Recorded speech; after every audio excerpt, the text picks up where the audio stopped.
Assalamualaikum warahmatullahi wabarakatuh. Bismillahirrahmanirrahim. Alhamdulillahirabbil alamin. Allahumma sholli ala sayyidina Muhammadin abdika wa nabika wa rasulika nabil ummi wa ala alihi wa sahbihi wa sallim taslima biqadri azamati dzatika fi kulli waqtin wahin amma ba'd. Alhamdulillahirabbil alamin. Kita bersyukur pada Allah dalam bulan Ramadan, bulan yang suci, bulan yang penuh dengan berkah. Allah memberi kesempatan pada kita, Allah memberi kemampuan pada kita untuk menjalankan puasa. Dan malamnya Allah beri kemampuan kita untuk menjalankan sholat tarawih. Kebaikan-kebaikan apa saja yang mampu kita lakukan hanya karena mendapat pertolongan dari Allah. Tidak ada satupun manusia yang bisa berbuat baik sekecil apapun kecuali mendapat pertolongan dari Allah. Dan tidak ada satupun manusia yang bisa meninggalkan perbuatan maksiat sekecil apapun kecuali karena mendapat pertolongan dari Allah. Kita bersyukur pada Allah jika diberi kemudahan untuk berbuat baik, dan bersyukur pada Allah jika dijauhkan dari berbuat maksiat. Itulah kenikmatan yang sangat besar dari Allah. Kita pun wajib bersyukur pada Allah jika diberi kemampuan menggunakan harta yang telah dititipkan oleh Allah dalam kebaikan-kebaikan. Kita bersyukur pada Allah jika jiwa raga dan harta benda penggunaannya dalam bimbingan Allah, tidak mengikuti keinginan nafsunya, tapi penggunaan jiwa raga dan harta benda semuanya dalam bimbingan Allah dan mendapat ridhonya Allah. Salawat serta salam mudah-mudahan tetap berlimpah curahkan pada junjungan Nabi besar Muhammad sallallahu alaihi wasallam. Dan selanjutnya jamaah rahimakumullah wa ghafarakumullah. Kita ditakdirkan oleh Allah, dihidupkan oleh Allah sampai ketemu bulan Ramadan pada tahun ini. Ini kenikmatan yang sangat besar, kenikmatan yang luar biasa dari Allah. Karena di bulan yang penuh berkah ini, amal ibadah, amal soleh, pahalanya dilipat gandakan oleh Allah. Dengan harapan mudah-mudahan sampainya kita pada bulan Ramadan tahun ini, dan amal soleh kita mulai pagi, siang, sore, dan malam, semuanya dibimbing oleh Allah dalam rangka untuk mengabdi hanya pada Allah. Jamaah rahimakumullah wa ghafarakumullah. Di dalam surat Ad-Dzariyat atau surat nomor 51 pada ayat 56, kita belajar mengingat kode 5156. Itu surat Ad-Dzariyat 51 nomor surat, 56 nomor ayat. Inilah yang kita pakai dasar dalam kehidupan di dunia ini. Di dalam surat Ad-Dzariyat ayat 56, Allah berfirman, A'udzu billahi minasyaitonir rajim. Wa ma khalaqtul jinna wal insa illa liya'budun. Shadaqallahul azim. Dan tidakkah aku menciptakan jin dan manusia kecuali supaya mereka mengabdi kepadaku. Jadi selama kita dihidupkan oleh Allah di dunia ini, kapanpun waktunya, dimanapun kita berada, tugas pokok kita adalah hanya mengabdi kepada Allah.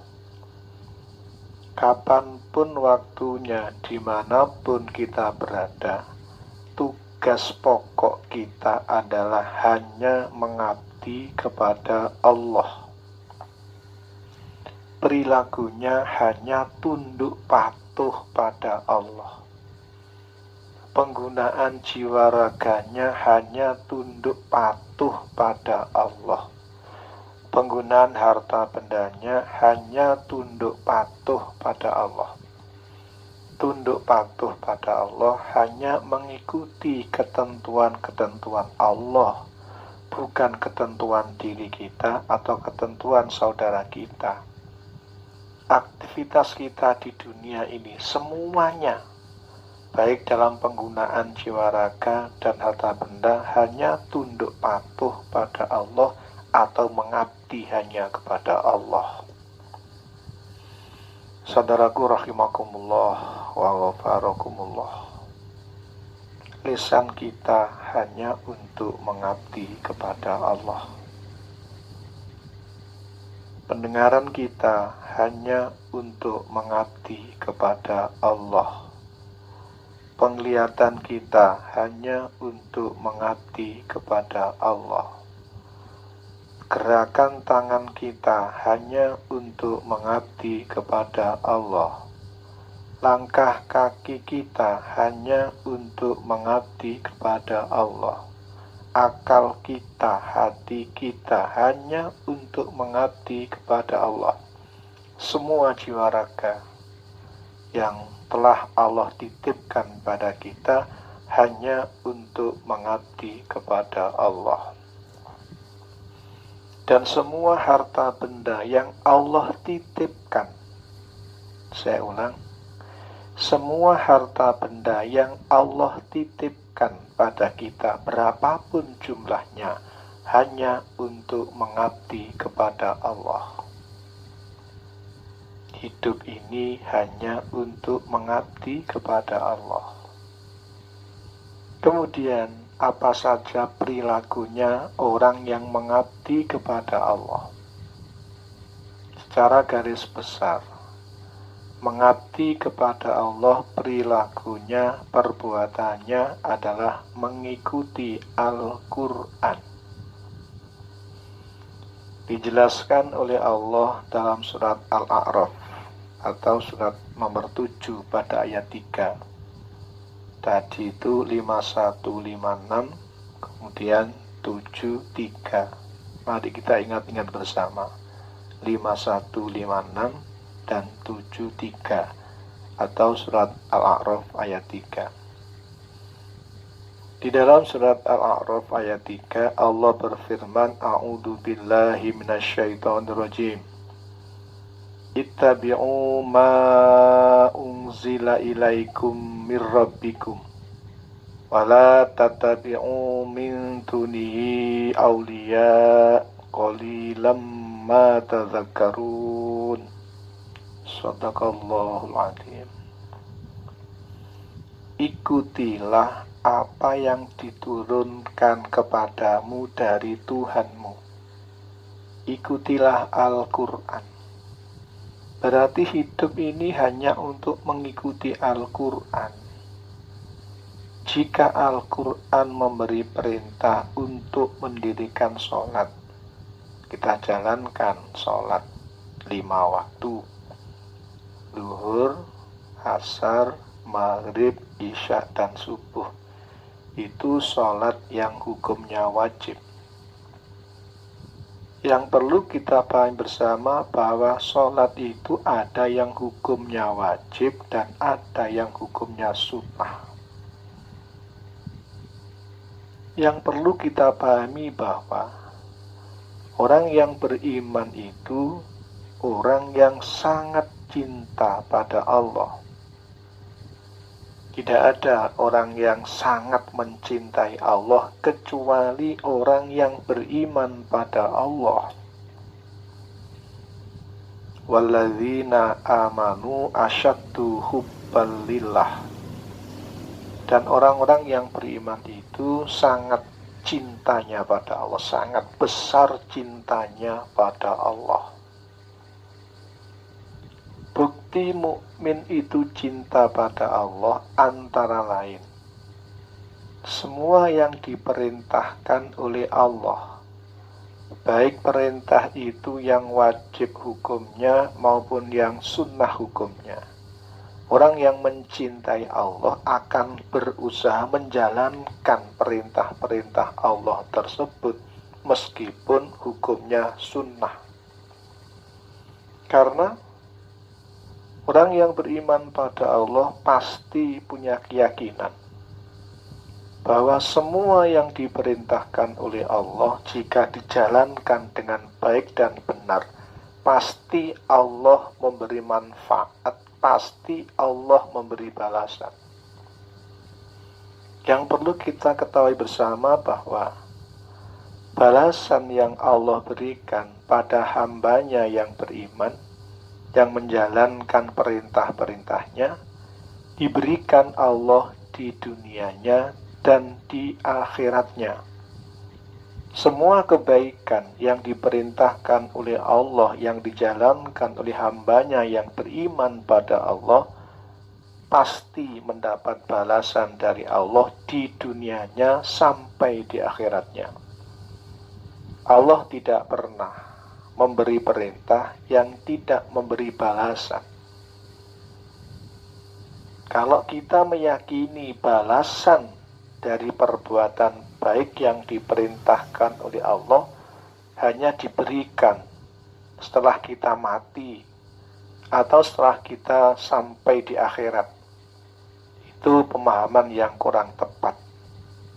Manusia saja, manusia yang bijaksana, setelah memberi perintah pada siapapun, setelah perintahnya dijalankan sebelum kering keringatnya, sudah memberi balasan. Itu manusia.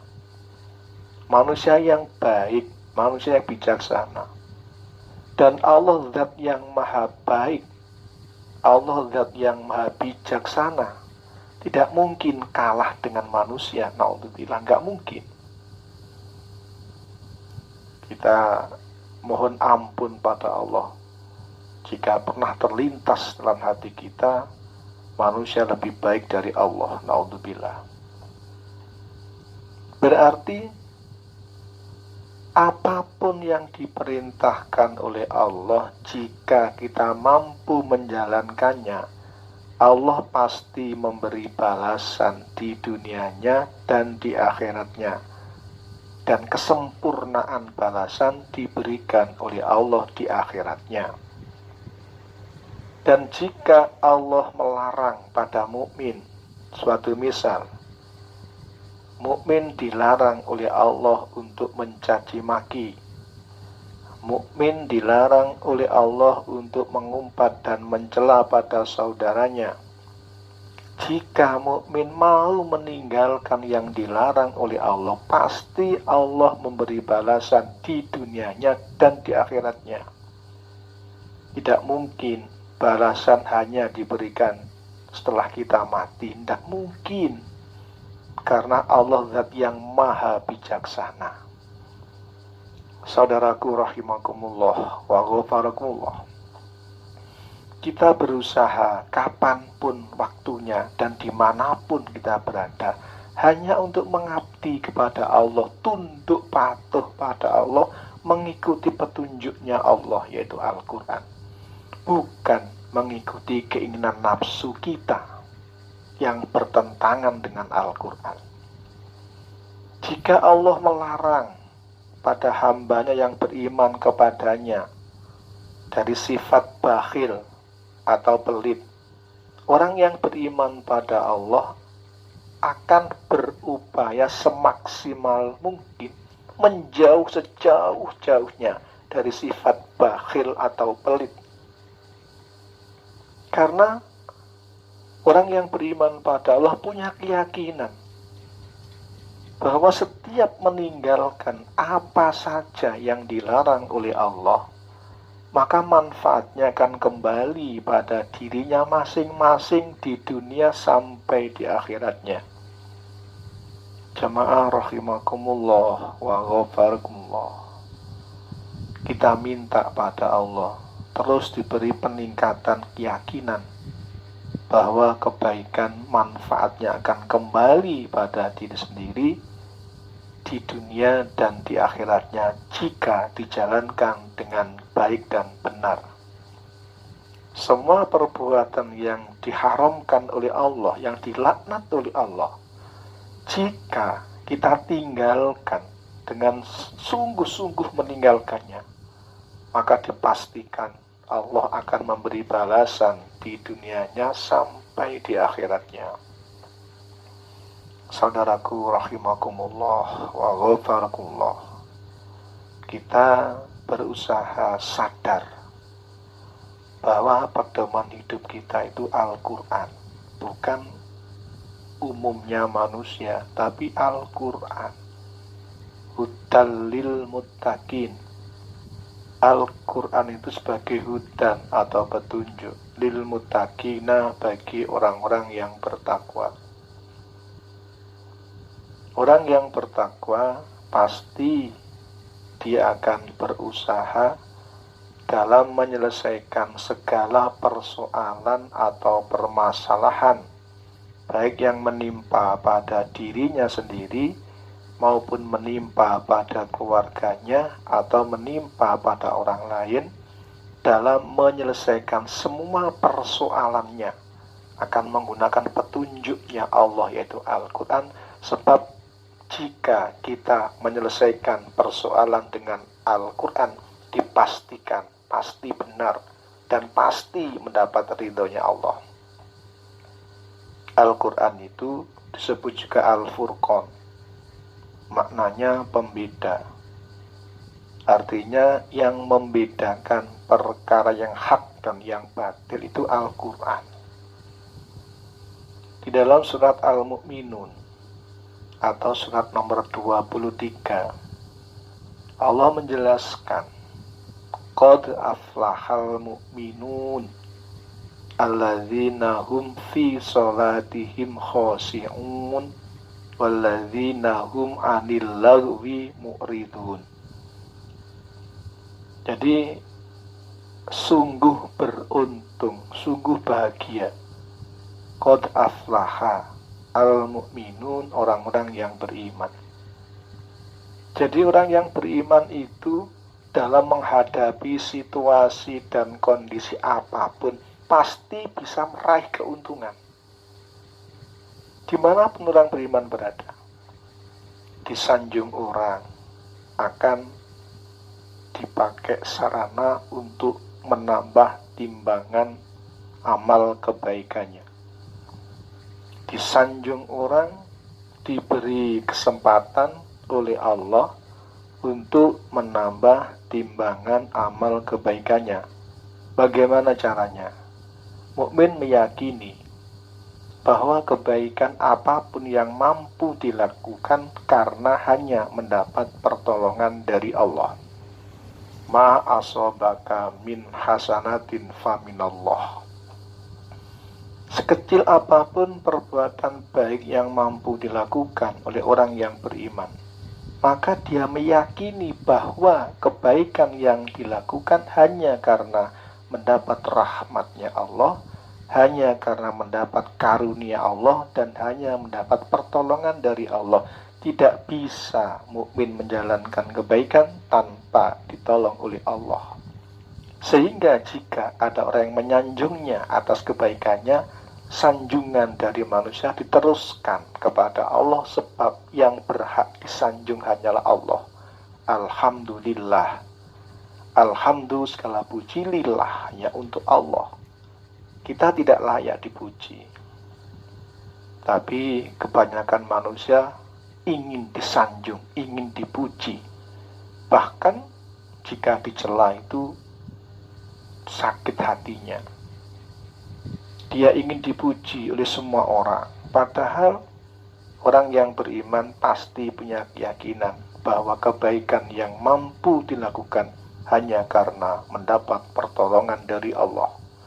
Tanpa ditolong Allah, tidak ada satupun manusia yang bisa berbuat baik. Sehingga jika disanjung oleh orang lain atas kebaikannya, sanjungan itu teruskan pada Allah. Ya Allah, orang itu menyanjung saya, padahal tidak mungkin saya mampu menjalankan kebaikan tanpa Engkau tolong ya Allah. Maka sanjungan yang pantas hanya untukmu ya Allah. Teruskan pada Allah jika disanjung orang lain. Sehingga mukmin itu jika disanjung tetap bermanfaat baginya. Bisa untuk menambah timbangan amal kebaikannya. Dan sebaliknya, andai kata mukmin dihina, dicela, caci maki orang, tetap mukmin akan menjadikan sebagai sarana untuk menambah timbangan amal kebaikannya. Dia tidak akan marah, dia tidak akan susah jika dihina orang lain, dicaci maki orang lain. Mukmin perilakunya selalu berusaha mengikuti Al-Quran, berarti benar. Akan tapi jika kebenaran yang dilakukan dihina, disalahkan, dicaci maki orang lain, maka mukmin mengambil sisi positifnya. Dia tidak akan marah pada orang yang menghinanya, dia tidak akan kecewa dengan hinaan orang lain, sebab Rasul menjelaskan ada 3 orang yang doanya tidak ditolak oleh Allah. Siapakah 3 orang itu yang jika dia berdoa, doanya tidak ditolak oleh Allah, artinya dikabulkan oleh Allah? Yang pertama adalah orang yang menjalankan puasa di bulan Ramadan sampai dia berbuka. Itu jika dia berdoa dengan benar, maka doanya dikabulkan oleh Allah. Saya ulang, orang yang berpuasa itu doanya tidak ditolak oleh Allah, asal doanya benar dan baik. Yang kedua, orang yang terzalimi, orang yang dianiaya, disakiti, dia berperilaku baik, dia berusaha untuk benar, tetapi disakiti orang lain, dihina orang lain, diolok orang lain. Orang yang terzalimi itu doanya tidak ditolak oleh Allah. Sehingga di saat dia dizalimi orang lain, dia gunakan kesempatan yang berharga itu, dia gunakan kesempatan yang baik itu untuk mohon pada Allah agar semua dosanya diampuni oleh Allah.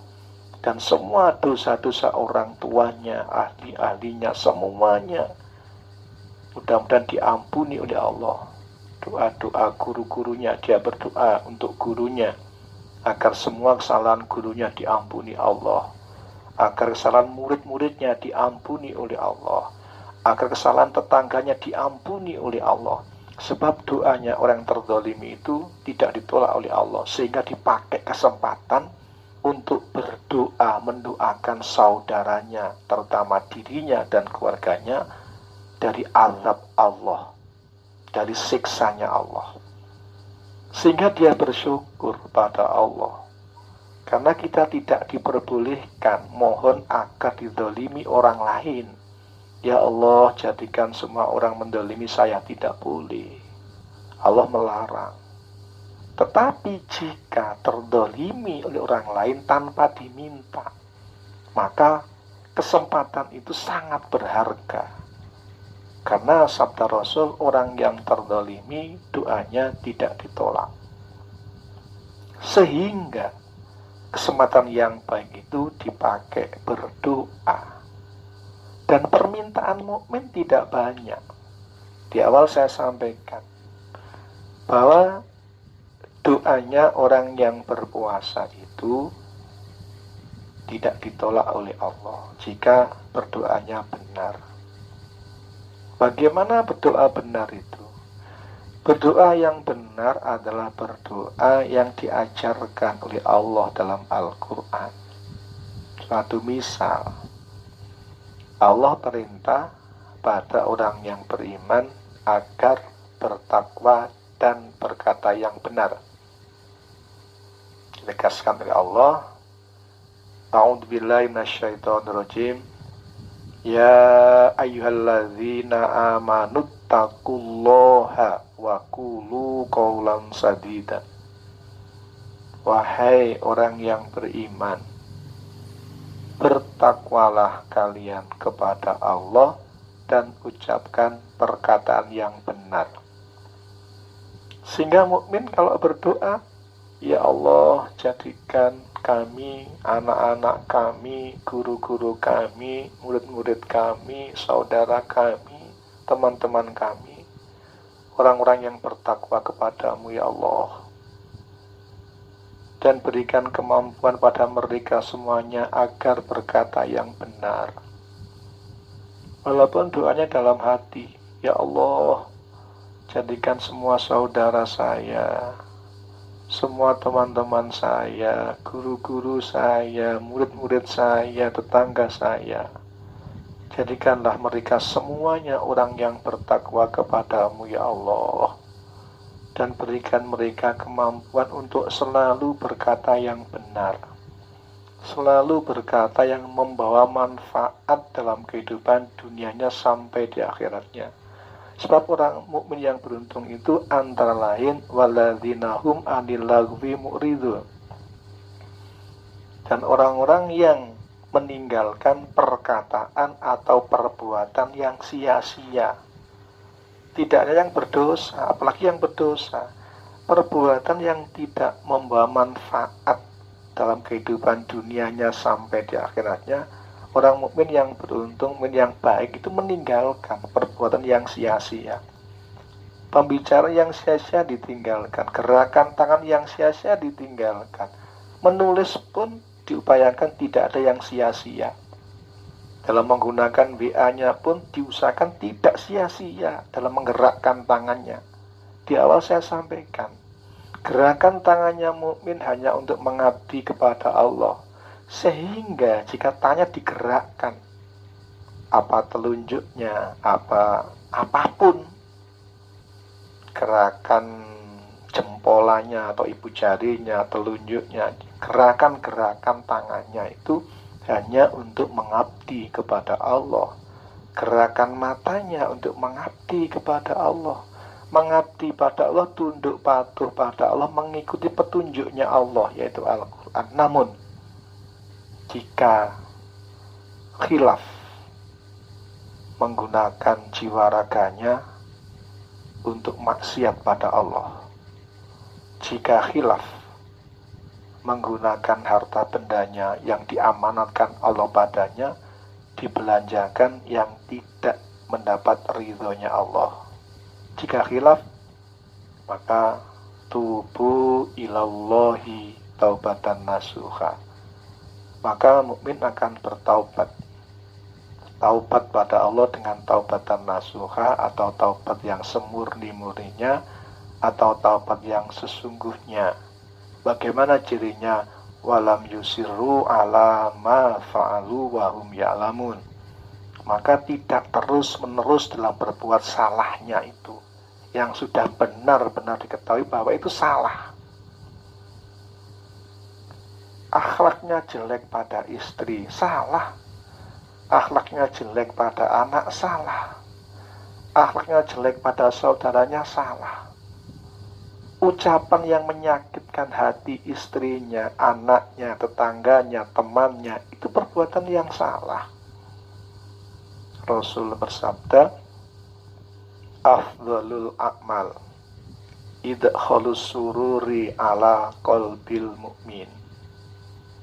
amal yang utama adalah menyenangkan hati mukmin, memasukkan rasa senang dalam hati mukmin.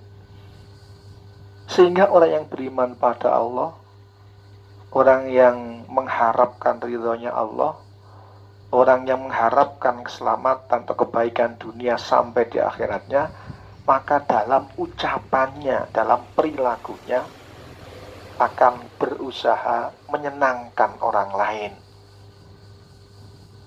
Di dalam rumah tangga, berkeluarga, pasti kita dalam setiap hari sering bertemu, komunikasi dengan anak, dengan istri.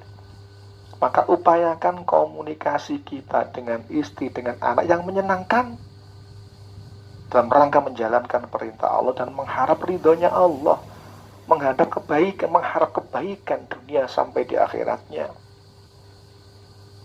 Berbicara dengan tetangganya, dengan teman-temannya yang bermanfaat. Jika bertemu dengan siapapun, kemudian tidak bisa menciptakan kemanfaatan dalam pertemuannya, segera taubati. Karena kita bertemu dengan siapapun itu takdirkan Allah. Setiap takdir pasti mengandung perintah-perintah dan larangan. Hindari kita bertemu dengan siapapun tidak menambah nilai kebaikan. Karena hidup hanya untuk mengabdi kepada Allah, diketemukan dengan siapapun, ciptakan suasana untuk mengabdi kepada Allah. Sehingga pertemuan antara mukmin yang satu dengan yang lain selalu membawa keuntungan, baik dunia maupun di akhirat, dan tidak menyakiti hatinya. Hindari menyakiti hati orang lain. Karena balasan perbuatan maksiat itu siksanya, resikonya, azabnya itu kembali pada dirinya sendiri. Wala in kafartum inna azabi lasyadid. Dan sungguh jika kalian kufur atas nikmatnya Allah, inna azabi lasyadid, sungguh azabku sangat pedih. Kita diketemukan dengan saudara, dengan siapapun, dengan teman, dengan istri, dengan anak, tetangga, guru, murid. Itu nikmat yang sangat besar. Ketemu itu nikmat yang sangat besar. Ciptakan suasana untuk mengagungkan Allah di saat pertemuan dengan siapapun. Hindari sia-sia dalam pertemuannya. Gerakan lisan, gerakan mata, gerakan telinga, gerakan apapun, kita berupaya untuk menciptakan suasana yang menguntungkan baginya masing-masing, dunia sampai di akhiratnya. Dunia tempat menanam, akhirat tempat memanen. Tanam kebaikan di setiap saat. Lisan bisa kita pakai untuk menanam kebaikan. Lisan kita pakai berbuat baik. Mata kita pakai berbuat baik. Telinga kita pakai berbuat baik. Tanamlah kebaikan dengan semua jiwa raga dan harta benda yang Allah titipkan.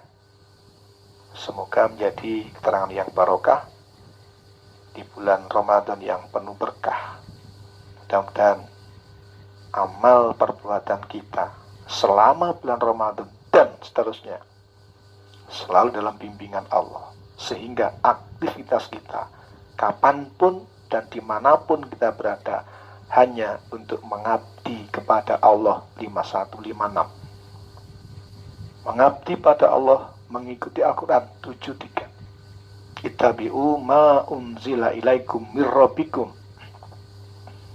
wala tattabi'u min dunihi awliya qalilan ma tadhakkarun. Ikutilah apa yang diturunkan kepadamu dari Tuhanmu. Wala tattabi'u min dunihi awliya, dan janganlah kalian mengikuti min duni, selainnya, selain Allah, selain firman-Nya Allah, sebagai pemimpin, sebagai panutan. Hindari mengikuti nafsu yang bertentangan dengan Al-Quran. Ikuti Allah saja. ikuti Al-Quran saja. Tapi yang paling benar adalah petunjuknya Allah. Waman asdaku minallahi qila. Siapa yang paling benar, yang lebih benar perkataannya kecuali dari Allah?